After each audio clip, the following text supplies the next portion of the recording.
Welcome to the at-home edition of Today in Nashville. I'm Kelly Sutton. She's Carole Sullivan. We're smiling today. Cheers, friend. Cheers, virtual cheers. Yay. I like that. This is good. This is good. How So, are you? I'm good. I think we're trying to figure out just... That didn't seem convincing. You kind of look and you're like, what is today? And in what month? And what? Because it's just, I mean, the weather doesn't match the date. And the date that's for sure. doesn't match how you feel. So it's all just kind of, it's very, very fluid these days, isn't it? You hear my family behind you? Do you hear my family behind me? Oh, they're here. You'll see them. Anyway, all right.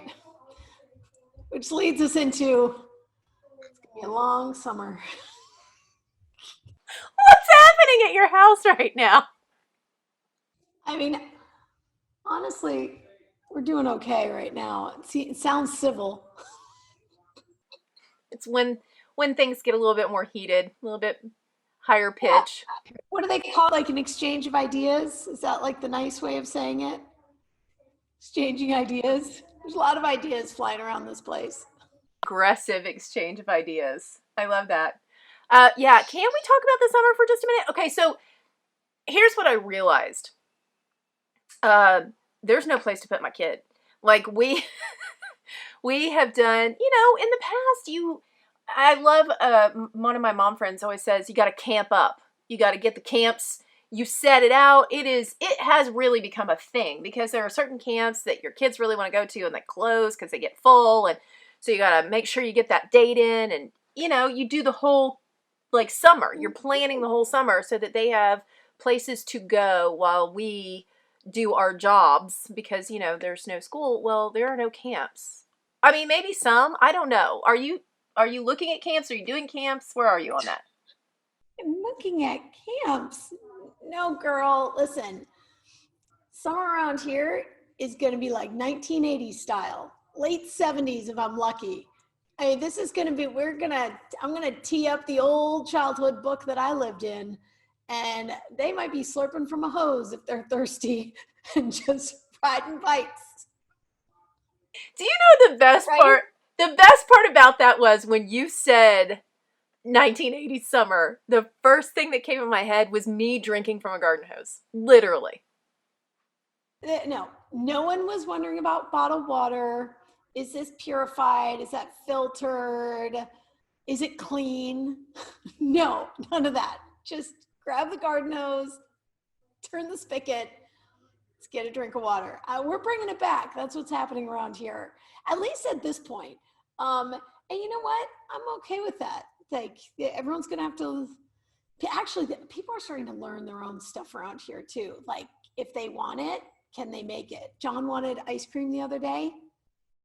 We made it, which has I've never made ice cream ever in my life. It was a small portion. I'll just tell you, it was really simple. 2 Ziploc bags, little Ziploc bag of milk and cream and sugar, vanilla, and the other bag with ice and salt. Ice cream, boom, done. So wait, no, 2, okay, so you've got all the ingredients in one. How did they? A little Ziploc. Okay. And then you seal it, and then you put it into a big Ziploc. John, we're talking about how you made ice cream, yeah. And then you took the big Ziploc, and you put ice, and I didn't have rock salt, because who has rock salt? But I had this old thing of salt. It's probably older than John. And so we put a half cup of that with the ice and just shook it up and down for 5 minutes, and boom, ice cream. It was good, wasn't it, John? Mm-hmm. Oh, there he is. Hi, John. Do you have Oh, he is dressed. It doesn't look like he's dressed. He does have pants on. Right, John? Uh-huh. Okay. So anyway, pray for me. I'm sorry. This is the best. Here's what I missed the most from the last few times that we've talked. I hadn't had a surprise visit from John or Teagues or Patrick, so that just made my day. I know they've been pretty quiet, but John was pretty excited about what he made, so I'm glad you came out for it, John. So when you grew up, where were you when you were a kid, like primary kid ages from, you know, I don't know, little up to mid-teens? Where were you? Right. I was just somewhere in the neighborhood. There was also lots where they were building homes. So there were sort of these cleared lots near us. So I would be in the, oh, yeah, you know what? It's fine. What? No, we can see it, John. That's John's shirt. Thank you. So anyway, so I would be outside in the dirt, basically. Sometimes we'd play war, kick the can, a few other things. So that's what we did, but outside. Oh, but then as I got older, and there was this one summer, my parents got some sort of TV service, and I sat in front of the TV, I think the whole summer. So we might recreate this one too, with Coca-Cola and a bag of Schneider's barbecue chips. And that was my summer every day. And I'm so happy. I really am happy about two things. The fact that you copped to the fact you just sat in front of a TV all summer long. I did the same. And I believe it was right around the first few years of MTV. Whenever MTV was like fledgling, I remember we got that. And I was just so enamored with all of that. 1980, right? Wasn't it 1980? I think so. Or it was 83 or something like that, early 80s. Gosh, I don't remember. We'll fact check it. But yeah, I do. I distinctly remember that.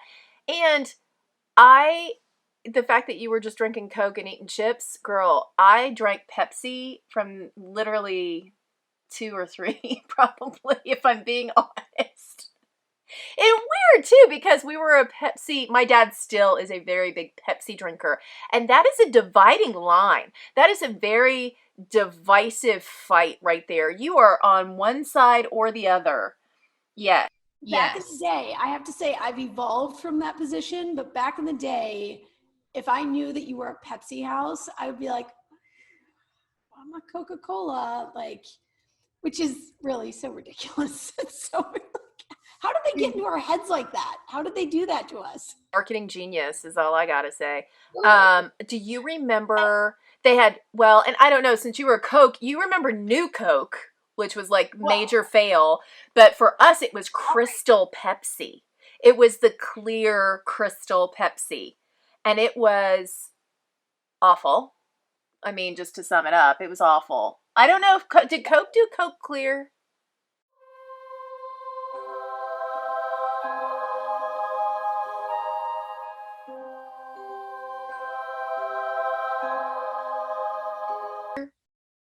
I don't remember that. Might have. New Coke was really the bombshell. Then they started playing around Cherry Coke. That didn't light my fire very much. It's really just I was tried and true. Yeah, you know, it was funny when you said staring at the TV and that you were part of that too. My brother's joke that I watched so much TV that I must have been saying to my inner self, I want to be inside that TV. And hence, today. Here we are, friends, and now you know the story of how Carole and I got started in our broadcast careers, and we are so happy that you're along for the ride, so climb inside your TV with us right here on Today in Nashville. We got more for you coming up after this.